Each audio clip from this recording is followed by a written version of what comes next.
Buenas noches y bienvenidos a Signo Pesos, la economía al alcance de su pantalla. Estos son los temas claves de hoy.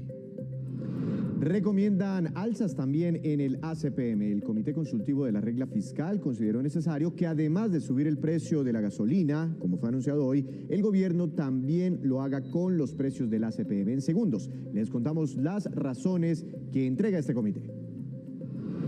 Se desacelera el crecimiento. A pesar de que en julio la economía creció por encima del 6%, esta cifra es cada vez menor. ¿Cuáles son las causas de este comportamiento y qué puede ocurrir en los próximos meses? Analizaremos el tema con Luis Fernando Mejía, director de FEDesarrollo. Tenga mucho cuidado si va a invertir, aunque buscar ganancias en la bolsa de valores, en el mercado de las divisas o en otros instrumentos es recomendable. Hay que evitar errores que le pueden hacer perder su capital. Esta noche, el experto Andrés Moreno nos cuenta los 5 errores graves de los principiantes.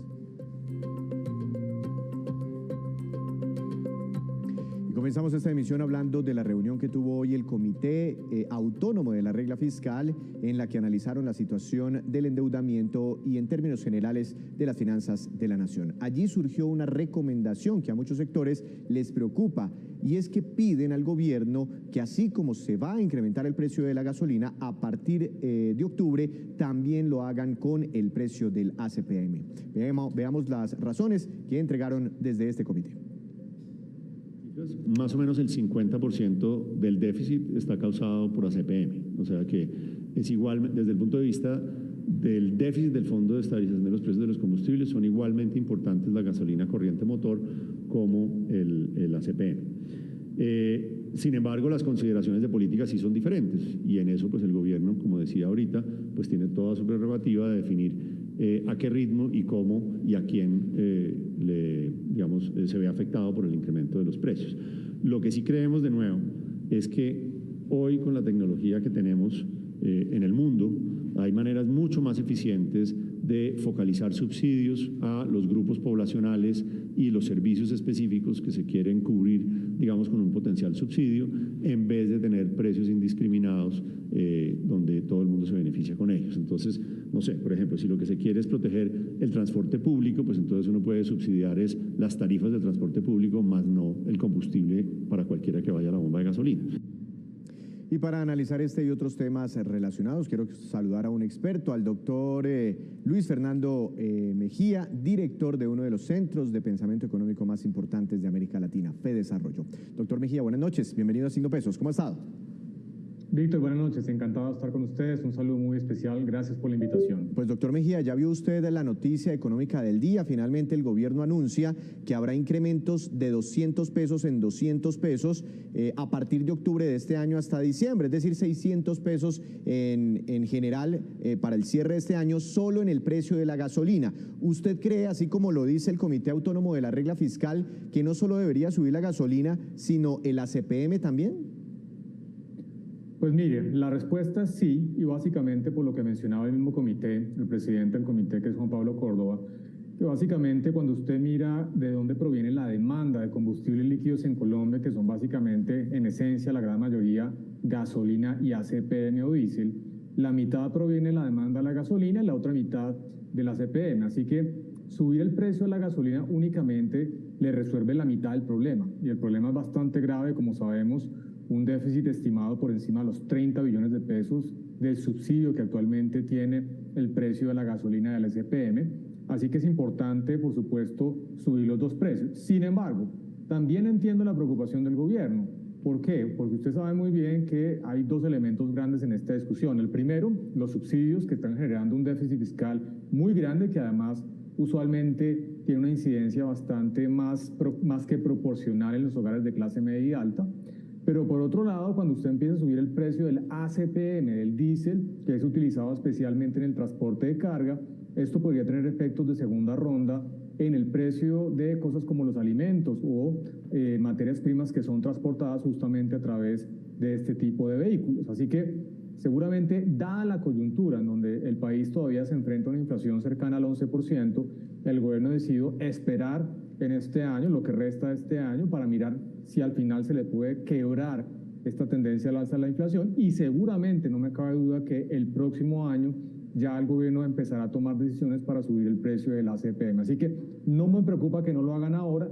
Lo importante es que hay que cerrar las brechas, no solamente del subsidio que está dando actualmente el gobierno en materia de gasolina, sino también de ACPM. Pero doctor Mejía, es que dicen muchos analistas que hacer esos incrementos en esta recta final del año puede ser muy doloroso para la inflación. ¿Por qué? Porque con base en la inflación se indexan muchos otros precios para arrancar el otro año. Entonces suben los peajes, sube el salario mínimo, suben los arriendos, etcétera, etcétera. Y le vamos a meter mayores tarifas a la gasolina, es decir, la inflación podría cerrar por encima de los pronósticos iniciales y después se genera una espiral inflacionaria para el otro año. ¿No era razonable mejor esperar un momentico a que arrancara el 2023?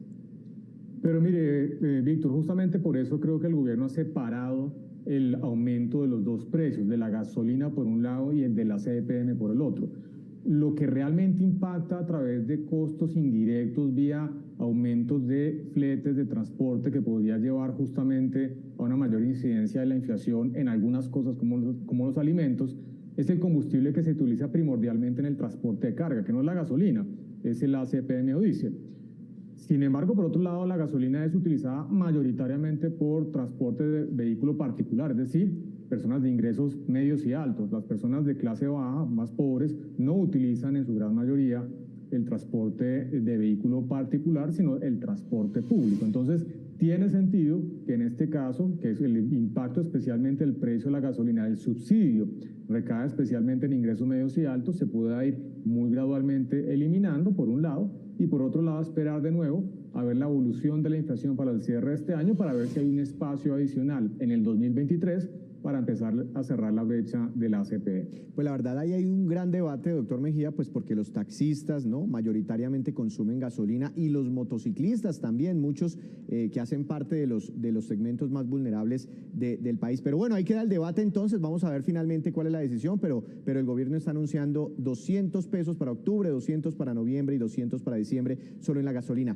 Otro tema del que se habló hoy en el Comité de la Regla Fiscal, doctor Mejía, es el del déficit fiscal y del alto endeudamiento que tiene el país. Dicen que Colombia no puede endeudarse más prácticamente porque mejor dicho, que están al límite las finanzas, dijeron hoy desde el Comité de la Regla Fiscal. Prácticamente que estamos pagando 3 de 10 pesos en recaudo en intereses. ¿Cómo le parece a usted esta opinión? ¿Estamos tan al límite? ¿Estamos, no sé, quebrados? Pues mire, no quebrados, pero indudablemente que estamos en una posición fiscal muy débil y esto no es nada nuevo. Usted y yo lo hemos venido discutiendo ya desde hace algunos programas en donde ha surgido primero la pregunta, ¿es necesaria una reforma tributaria? Y la situación fiscal es definitivamente muy complicada. Colombia perdió el grado de inversión el año anterior por parte de 2 de las 3 agencias de calificación de riesgo. Si usted mira el comportamiento de la prima de riesgo para Colombia, ha aumentado en términos relativos frente a países como Perú y Chile, que cada uno tiene problemas específicos en materia política especialmente. Y Colombia ha venido deteriorando su posición en materia fiscal a través de ese indicador que es el riesgo país. Colombia este año, si usted le suma el déficit del Fondo de Estabilización de Precios de los Combustibles, justamente lo que acabamos de hablar, continuaría 3 años con un déficit superior al 7% del PIB. Usted mira lo que pasó en todos los demás países de América Latina, los medianos y grandes, realmente ya se hizo el ajuste. El gasto aumentó durante la pandemia, pero usted mira el déficit fiscal en este año 2022, en la gran mayoría de países va a retornar a los niveles prepandemia. No es el caso de Colombia, que de nuevo, si usted suma el déficit del FP, que es el Fondo de Estabilización de Precios de los Combustibles, superará por 3er año consecutivo, ratifico, el 7%. Así que indudablemente el problema fiscal es muy grave, por eso no tenemos grave inversión, por eso hoy en día el gobierno se financia tasas a 10 años al 12%, antes de la pandemia lo hacía al 6%, es decir, cuesta el doble financiarse y por eso estamos pagando como país unos intereses mucho más altos que los que pagábamos antes de la pandemia. Así que indudablemente es una situación fiscal muy grave y vuelvo al punto que discutíamos al principio. Por eso, indudablemente es absolutamente necesario ir cerrando esa brecha que se está abriendo a través del subsidio del precio de los combustibles. Doctor Mejía, ¿qué tanto ese incremento en las tasas de interés que estamos pagando ahora de nuestra deuda tiene que ver con los incrementos en las tasas de referencia por cuenta del Banco de la República? No sé si eso tiene una gran incidencia porque de pronto nos estaríamos pegando un tiro en el pie, ¿no? El emisor que hace parte del Estado sube tasas de interés, pero no sé si eso tenga incidencia sobre los créditos que paga el mismo Estado. Mire, totalmente que hay un efecto, pero justamente eso es lo que se pretende hacer con el aumento de las tasas de intervención del Banco de la República. Cuando el banco empieza a subir tasas, que es un mal necesario, nadie quisiera estar discutiendo en esta coyuntura un aumento de las tasas de interés, pero cuando eso lo hace, el objetivo fundamental es que esa subida de tasas de intervención del Banco de la República se transmitan a todas las demás tasas de la economía, incluyendo, por supuesto, el costo de la deuda para el gobierno.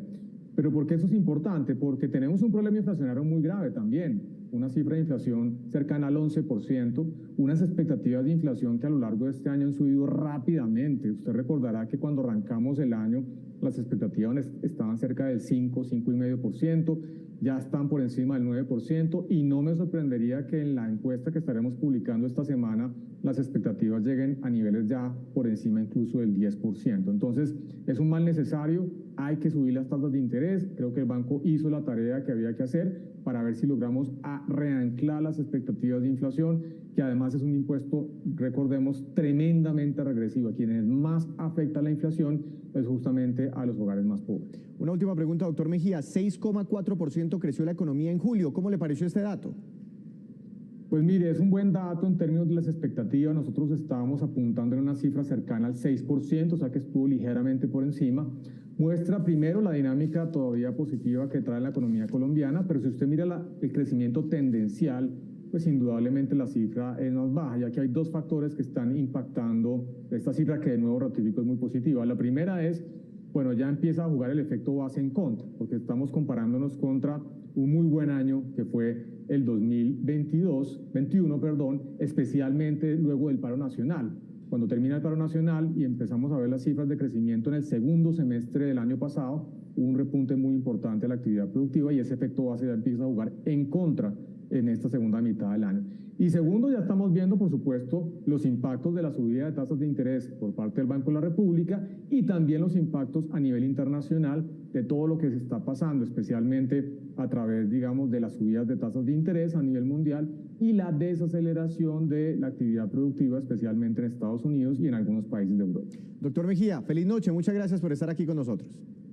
A ustedes por la invitación, Víctor, un saludo muy especial. Muchas gracias. Esa fue otra de las cifras más importantes, 6,4% crecimiento económico en julio. Hacemos una breve pausa, pero cuando regresemos espere cómo cerraron las utilidades de los bancos en Colombia durante el primer semestre de este año. Ya les contamos.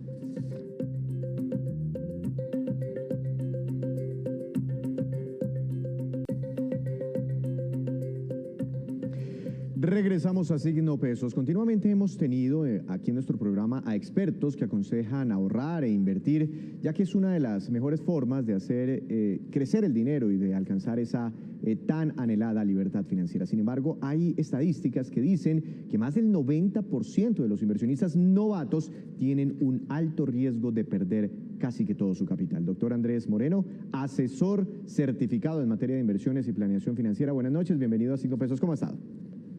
Buenas noches, Víctor. Muy bien, muy amable. Doctor Moreno, usted que se la pasa metido ahí en ese cuento de las inversiones y de la bolsa de valores y los mercados de capitales, ¿ha visto casos de esos donde llegan los principiantes con muchas expectativas y cometiendo errores llegan a perder casi todo su capital en menos de lo que canta un gallo?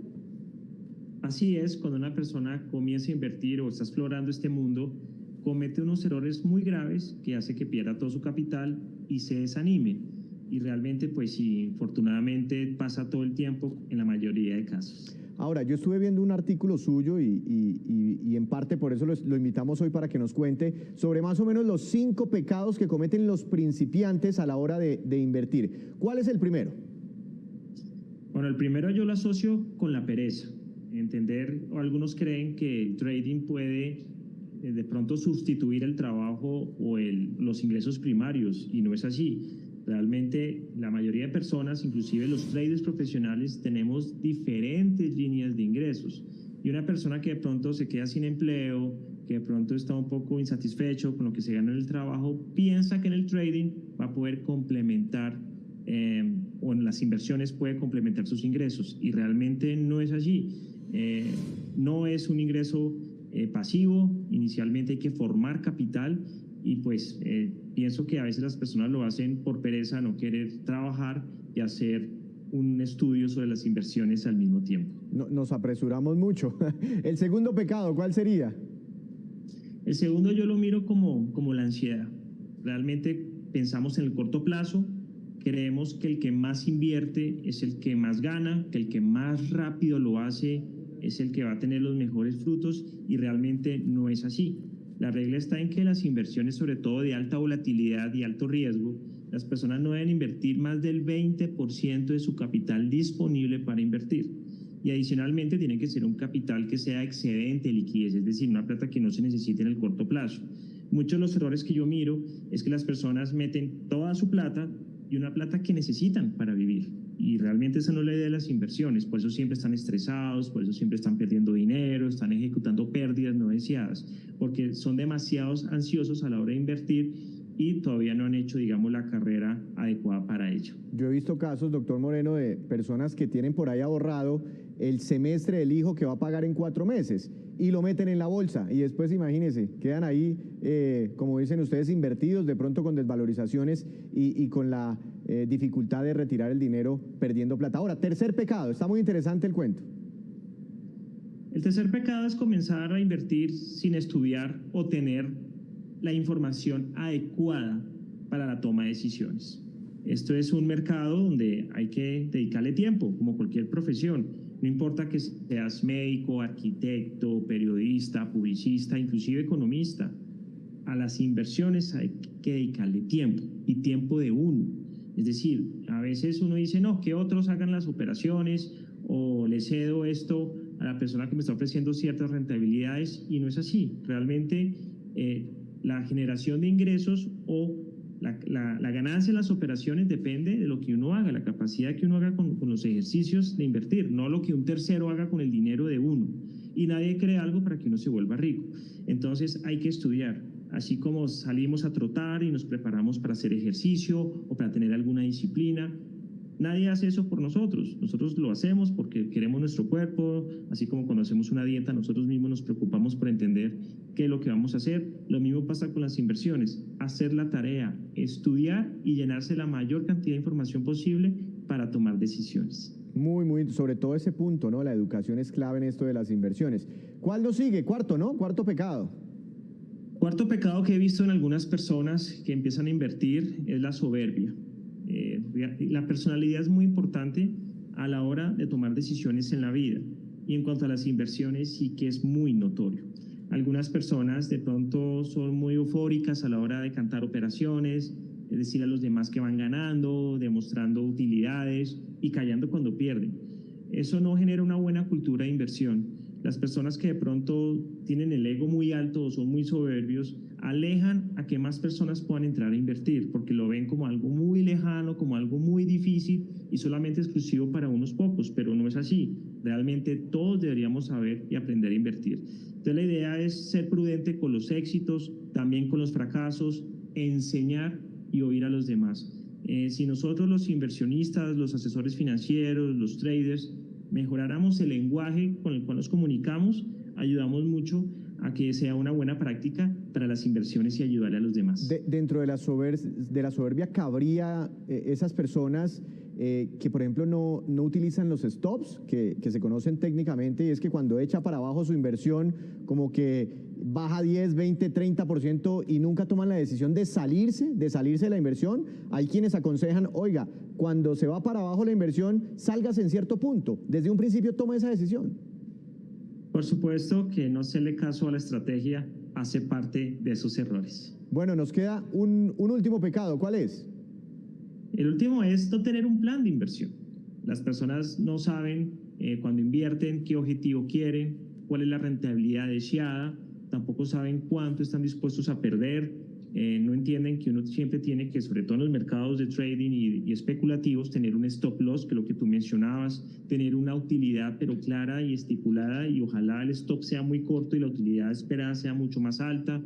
No pensamos que sea de largo plazo, la mayoría de personas les gustan las inversiones de corto plazo y rápidas, por eso les gusta montarse en tendencias y no hacer la tarea como ahorita, que el mercado colombiano accionario, por ejemplo, está barato, hacer la tarea, pescar, tener paciencia. No hay un plan de inversión, y es clave para manejar portafolios de inversión y para invertir, tener un plan. ¿Qué es lo que quieres? ¿A qué plazo? ¿Cuál es tu rentabilidad? ¿Qué vas a hacer con el dinero? En fin, es un conjunto de características que la mayoría de personas cuando empiezan a invertir todavía no lo tienen muy claro. Ahora, yo me pongo a escucharlo y a verlo a usted y me empiezan a invadir ciertos temores para invertir algo. ¿Cómo puedo hacer para perder el miedo, poco a poco, sin arriesgar mi capital? ¿Cuál puede ser una estrategia, una recomendación? ¿Hay cursos? No sé, ¿dónde me puedo guiar? Precisamente, Víctor, es sencillo. Las personas no deberían tener miedo. Equivocarse hace parte de este ejercicio. Mi recomendación, obviamente, es leer mucho. Hay cursos online, hay personas y asesores dispuestos a enseñar y meterse al agua. Es decir, no quiere decir, uy, ya leí que es un CDT, entonces voy a meter toda mi plata. No, espera un momento. Empiece de a pocos, empiece a formar el capital. Entienda en los fondos de inversión cómo se mueven. Las acciones, empiece con poco. Empiece practicando, empiece mirando cómo se forman los precios, cómo se forman las tendencias, si las decisiones que tomaste son adecuadas de acuerdo al entorno que hay. Siempre busca un asesor financiero y poco a poco ve creciendo ese capital. Normalmente no arranca hacia arriba, o sea, realmente las inversiones no se trata de ganar todo el tiempo, sino se trata de tener una estrategia y entender los momentos y los ciclos. Realmente, Víctor, es muy sencillo. Lo que ocurre es que nadie nos enseñó cuando éramos pequeños, pero es una destreza que todos, gracias a las redes y a la educación financiera que algunos damos, podemos desarrollar esas destrezas. Ahora, ¿puede llegar uno a un punto, sin ser el súper profesional en finanzas y en economía y analista de los resultados financieros de las empresas, puede llegar uno a un punto en que pueda invertir solito, tomando la decisión autónomamente sin necesidad de acudir a un tercero, a un profesional del mercado de capitales, sino como intentar probar y hacer las inversiones y salirme cuando quiera o entrar cuando quiera? Claro que sí, esa es la idea. Como en varios países, que cada uno de nosotros tome las propias decisiones de inversión, sean acertadas o equivocadas, pero teniendo un plan muy claro. Claro que se puede hacer, pero no se va a hacer en una semana, ni en 15 días, ni solamente tomando cursos online. Uno no aprende a jugar fútbol viendo videos de Messi o leyendo libros de Pep Guardiola. Hay que practicar, hay que entrar al mercado, hay que sentir lo que es ser accionista de Ecopetrol, de Bancolombia, tener algo de monedas para entender la volatilidad, tener renta fija, entrar a los fondos de inversión y entender cómo los movimientos globales, cómo la geopolítica y las decisiones de nuestros gobernantes impactan los rendimientos de las inversiones. Entonces, claro que se puede hacer y, por supuesto, al principio va a ir a acompañar a la persona, pero después todos desarrollamos la destreza para poder tomar decisiones la mayor parte, mayoritariamente individuales. Doctor Moreno, muchas gracias por compartirnos estos 5 pecados que cometen los novatos. Muchas gracias, feliz noche. Gracias, Víctor, por la invitación. Además, este año ha sido muy difícil para las inversiones. Hacemos otra breve pausa, pero ya les contaremos los avances en las exportaciones de aceite de palma desde Colombia. Ya les contamos. Regresamos, estamos de vuelta aquí en Signo Pesos. Ahora les traemos esta, que es la cifra económica del día. 157 billones de pesos y corresponde a las ganancias obtenidas por los fondos privados de pensiones en la última década. Según el reporte de Asofondos, solamente en los últimos 24 meses esas ganancias alcanzaron los 37,6 billones de pesos. Con este reporte, Asofondos quiere mostrar que pese a la volatilidad del mercado y a las desvalorizaciones que ha habido en los portafolios de inversión durante los últimos meses, al mirar el largo plazo siempre son entidades rentables que benefician a sus afiliados. Y el director encargado de la Aeronáutica Civil reportó hoy cómo van los trámites de diversas aerolíneas que buscan reanudar sus vuelos entre Colombia y Venezuela, ahora que están a punto de restablecerse las relaciones comerciales entre los dos países. Veamos. Estamos haciendo unas mesas de trabajo con el Estado venezolano para llegar a que esto sea una realidad. El próximo 26 de septiembre esperamos en vuelos entre los dos estados como un símbolo de la reactivación de la operación comercial internacional entre los dos estados, que le abre la puerta a que los operadores comerciales de los dos estados empiecen a volar con fines comerciales y pues que podamos consolidar esta operación aérea con una visión estable y a largo plazo. Por el lado de las aerolíneas colombianas hacia Venezuela tenemos específicamente 3 operadores con intenciones específicas de operar a Venezuela. Hablamos de Avianca, LATAM y el operador Wingo. Cada uno de ellos va en un momento diferente del proceso. Wingo tenía el permiso de operación vigente, básicamente interrumpió su operación por efectos de pandemia, básicamente de mercado en pandemia. Avianca está en proceso, está esperando que se le autorice la visita técnica para verificar las instalaciones, las condiciones técnicas, las terminales, bueno, todo lo que ellos deben ofrecer para tener un servicio acorde a las necesidades de los usuarios. Y la TAM está en la estructuración, en la consecución de los documentos y los requisitos de parte del Estado venezolano para poder hacer la operación de allá. Por parte de Venezuela tenemos básicamente tres intenciones. La intención de Avior, quien el 24 de agosto le aprobamos nuevamente el reconocimiento de operador extranjero en Colombia. Ellos deben iniciar pues por parte del Estado venezolano la aprobación de la operación Venezuela-Colombia. Tenemos al operador Láser. Ese operador también ha avanzado, está en proceso de revisión de sus documentos y actualización de sus documentos. Por último, Conviasa, quien hasta ahora ha realizado unas reuniones de acercamiento entendiendo cuáles son los requisitos y debe hacer todo el proceso en Colombia de aprobación de operador aéreo internacional. Y llega la hora de saludar a Juan Fernández, nuestro experto en información empresarial y negocios. Juan, adelante con su tema. Buenas noches, bienvenido.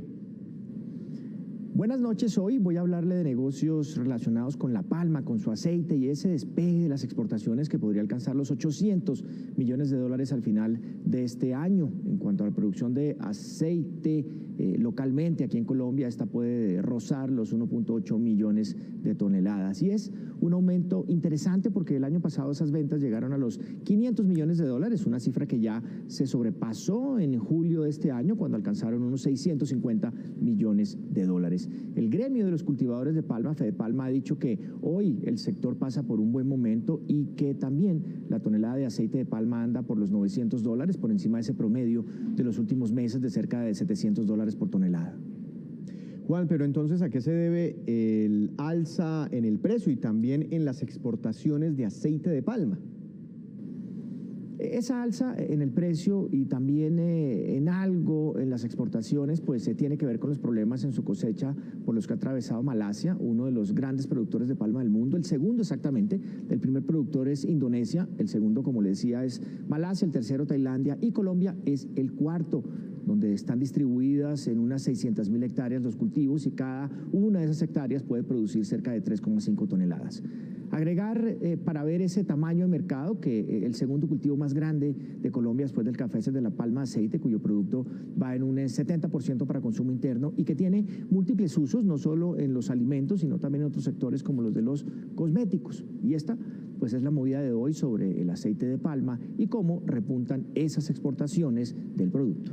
Muy interesante como siempre, Juan. Muchas gracias. Lo esperamos mañana con más movidas empresariales. Ahora nos vamos con estos que son los indicadores económicos que usted debe conocer siempre antes de irse a dormir. Dólar, tasa representativa del mercado que regirá para mañana, será de 4.415 pesos con 11 centavos. Hoy cayó 20 pesos con 73 centavos. Petróleo Brent de referencia para Colombia subió 0,45%, se ubicó en 91 dólares con 76 centavos por barril. El precio interno del café colombiano subió y quedó en promedio para mañana a 2.362.000 pesos por carga en promedio. Índice MSCI Colcap de la Bolsa de Valores de Colombia tuvo una caída de 0,34%, acción más valorizada, Enca, con una ganancia de 4,76%, posiblemente hay OPA sobre Enca. Y la acción que más cayó fue la preferencial del grupo Aval, con un retroceso de 6,22%. Antes de despedirnos, los quiero dejar con este dato. La Superintendencia Financiera reveló que durante el primer semestre de este año, los bancos alcanzaron las siguientes ganancias o utilidades. En total, 9 billones de pesos. Eso representó un crecimiento del 83% frente a las ganancias alcanzadas en el mismo periodo del año pasado. Solo los bancos nacionales arrojaron ganancias por 7,4 billones de pesos, es decir, la gran mayoría. Y los bancos internacionales que operan aquí en nuestro país alcanzaron 1 billón de pesos de ganancias. Los bancos públicos ganaron 0,3 billones de pesos o 300.000 millones de pesos. Así terminamos por hoy, los esperamos mañana con una nueva emisión y con toda la información económica que usted necesita ver. Recuerde, esto es Signo Pesos, la economía al alcance de su pantalla. Que tenga una feliz noche.